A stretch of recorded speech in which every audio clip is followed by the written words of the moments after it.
Hello നമസ്കാരം. ഞാൻ ജയശ്രീ ഗോവിന്ദൻ, വെറി free retirement consultant. പല ആളുകളും ഇപ്പോഴും എന്തിന് ഇൻഷുറൻസ് എടുക്കണം അല്ലെങ്കിൽ എന്തിന് റിട്ടയർമെന്റ് ലൈഫ് പ്ലാൻ ചെയ്യണമെന്ന് അറിയില്ലാത്തവരാണ്. ഞാൻ ഒരുപാട് ആളുകളെ ഡെയിലി സംസാരിക്കുന്നതാണ്, കാണുന്നതാണ്. അവരുടെ പലവരുടെയും ആ ഒരു മനോഭാവം, എന്തിനാണ് ഇൻഷുറൻസ്? ചിലർക്ക് ഇൻഷുറൻസ് എന്താന്ന് പോലും അറിയില്ല. എനിക്ക് ഭയങ്കര അത്ഭുതം തോന്നിയ ഒരു കാര്യമാണ് ഇന്ന് ഞാൻ സംസാരിച്ച ഒരു വ്യക്തി. അദ്ദേഹം ചെറിയ ഡെയിലി വേജസ് പോലെയുള്ള വർക്കിനാണ് പോകുന്നത്. വയസ്സ് 60 ആകുന്നു. അദ്ദേഹത്തിന് ഇന്ന് വരെയും ഒരു ഇൻഷുറൻസ് എടുക്കണമെന്നോ അല്ലെങ്കിൽ അത് എന്തിനാണെന്നോ ഒന്നും അറിയില്ല. ആരും പറഞ്ഞിട്ടില്ല എന്നാണ് പറയുന്നത്. ഞാൻ ഇന്ന് അദ്ദേഹത്തിനോട് സംസാരിച്ചു വന്നപ്പോൾ എനിക്ക് ഭയങ്കര കഷ്ടം തോന്നി. കാരണം അദ്ദേഹം ഇന്ന് വരെയും പണിക്ക് പോകുന്നുണ്ട്, ജീവിക്കുന്നുണ്ടെന്നല്ലാതെ ഒരു ഇൻഷുറൻസ് പോലും എടുത്തിട്ടില്ല. ഒരു റിട്ടയർഡ് ആവുന്ന ആ പ്രായമായി. കാരണം 60 വയസ്സാകുന്നു. അദ്ദേഹത്തിന് ഇനി എത്ര കാലം ഇങ്ങനെ പണിയെടുക്കാൻ കഴിയും, അല്ലെങ്കിൽ അദ്ദേഹം അത് കഴിയുമ്പോൾ എങ്ങനെ ജീവിക്കും എന്നതിനെ കുറിച്ച് ഒരു വ്യക്തമായ ധാരണ പോലും ഇല്ലാതെയാണ് അദ്ദേഹം സംസാരിച്ചത്. ഞാൻ അദ്ദേഹത്തിനോട് പല കാര്യങ്ങളും ചോദിച്ചു. നിങ്ങൾക്ക് ഇന്ന് കിട്ടുന്ന ഇൻകം, ഇപ്പൊ തന്നെ അദ്ദേഹത്തിന് കറക്റ്റ് ആയിട്ടുള്ള വർക്കില്ല.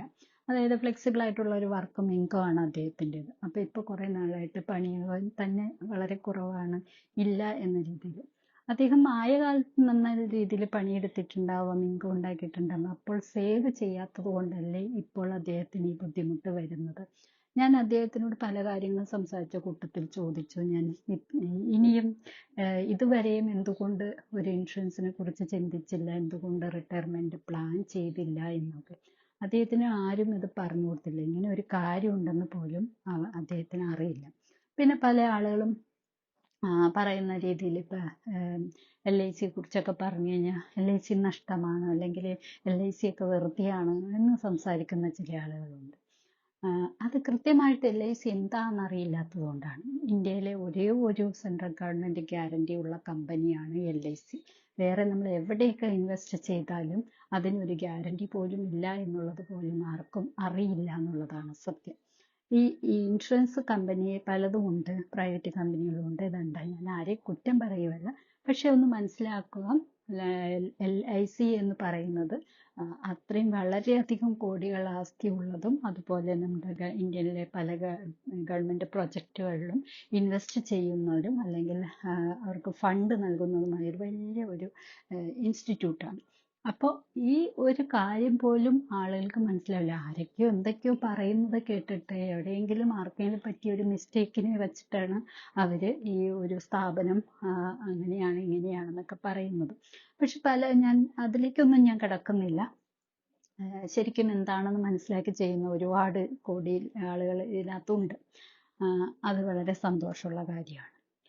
പിന്നെ ഇത് ഇത്രയും വർഷമായിട്ട് ഇവിടെ നിലനിൽക്കുന്ന ഒരു സ്ഥാപനമാണെന്നുള്ളത് തന്നെ അതിൻ്റെ ക്രെഡിബിലിറ്റി കാണിക്കുന്നുണ്ട്. വേറെ ഏതൊരു പ്രൈവറ്റ് ഇൻസ്റ്റിറ്റ്യൂട്ട് എടുത്ത് നോക്കിയാലും കാണാൻ ചിലപ്പോൾ വെറും വർഷങ്ങളുടെ മാത്രം പാരമ്പര്യമുള്ളതായിരിക്കും. പക്ഷെ ഇത് ഒത്തിരി ഒത്തിരി വർഷങ്ങൾ, ദശാബ്ദങ്ങളായിട്ടുള്ളതാണ്. അപ്പോൾ അതിൻ്റെ ഒരു ക്രെഡിബിലിറ്റി എന്ന് പറയുന്നത് തന്നെ അതിൽ നിന്ന് മനസ്സിലാക്കുന്നു. അതവിടെ നിൽക്കട്ടെ.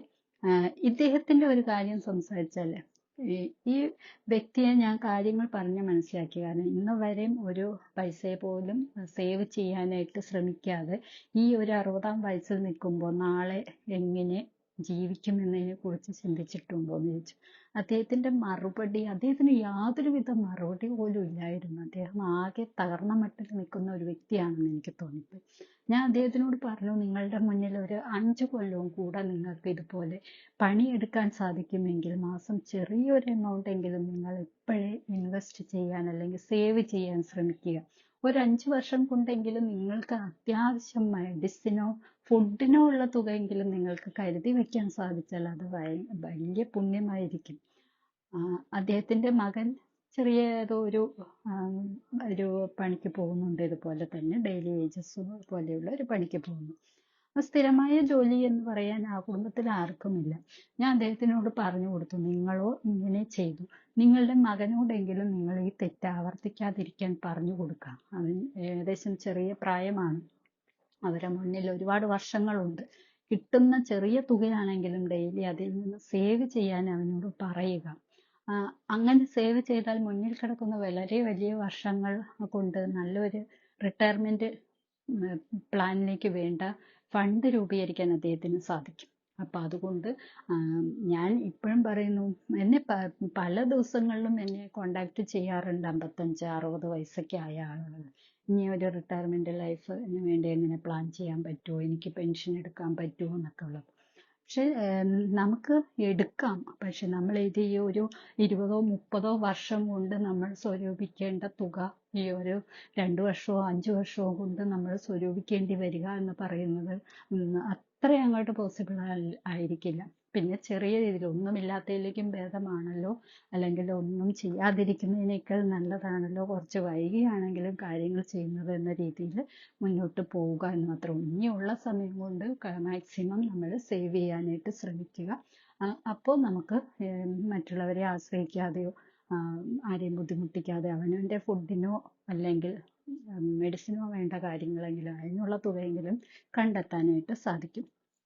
ഈ ഒരു എപ്പിസോഡ് കേട്ടുകൊണ്ടിരിക്കുന്ന എല്ലാവരോടും ഞാൻ പറയുന്നു, നിങ്ങൾ ഇന്ന് വരെ നിങ്ങളുടെ റിട്ടയർമെന്റ് ലൈഫ് പ്ലാൻ ചെയ്തിട്ടില്ലെങ്കിൽ ഇന്ന് തന്നെ ചെയ്യുക. ഞാൻ കഴിഞ്ഞ ദിവസം പറഞ്ഞ എപ്പിസോഡിൽ എന്നാണ് റിട്ടയർമെന്റ് ലൈഫ് പ്ലാൻ ചെയ്യേണ്ടത് എന്ന് ചോദിച്ചാൽ അത് ഇന്നലെ ആയിരുന്നു എന്നുള്ളതാണ് സത്യം.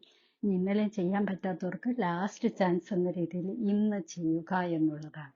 ഇനി അപ്പുറത്തേക്ക് വച്ച് നീട്ടി ഒന്നുമില്ലാതെയാക്കുന്നതിനേക്കാൾ നല്ലതാണ് ഇന്നെങ്കിലും അത് സ്റ്റാർട്ട് ചെയ്യുക എന്നുള്ളത്. അപ്പോൾ എല്ലായ്പ്പോഴും പറയുന്ന പോലെ നമ്മൾക്ക് ഇപ്പോൾ ഇൻഷുറൻസ് രംഗത്ത് റീഫയലിംഗ് നടക്കുകയാണ്. അതിന് ഒരു എക്സ്റ്റൻഷൻ എന്ന രീതിയിൽ നാളെ കൂടെ ഒരവസരമുണ്ട്. ഇതുവരെ ആരും ഒന്നും പ്ലാൻ ചെയ്തിട്ടില്ലെങ്കിൽ തീർച്ചയായും ഈ അവസരം ഉപയോഗിക്കുക. ഏറ്റവും കുറഞ്ഞ പ്രീമിയത്തിൽ വളരെ വലിയ ബെനിഫിറ്റ് നേടാവുന്ന സ്കീമുകളുള്ള ഈ സമയത്ത് തന്നെ അതിന് പ്ലാൻ ചെയ്യുക. നാളെ ഒറ്റ ദിവസം കൊണ്ട് തന്നെ നിങ്ങളുടെ ജീവിതം തന്നെ മാറ്റിമറിക്കാവുന്ന രീതിയിലുള്ള ഒരു നല്ല ഒരു റിട്ടയർമെന്റ് ലൈഫിന് വേണ്ടിയുള്ള തുടക്കം കുറിക്കുക. അങ്ങനെ ആർക്കെങ്കിലും ചെയ്യാനായിട്ട് താല്പര്യമുണ്ടെങ്കിൽ തീർച്ചയായും ഞങ്ങളെ കോൺടാക്ട് ചെയ്യുക. കൂടുതൽ വിവരങ്ങളുമായി അടുത്ത എപ്പിസോഡിൽ കാണുന്നവരെ ടേക്ക് കെയർ. Bye bye.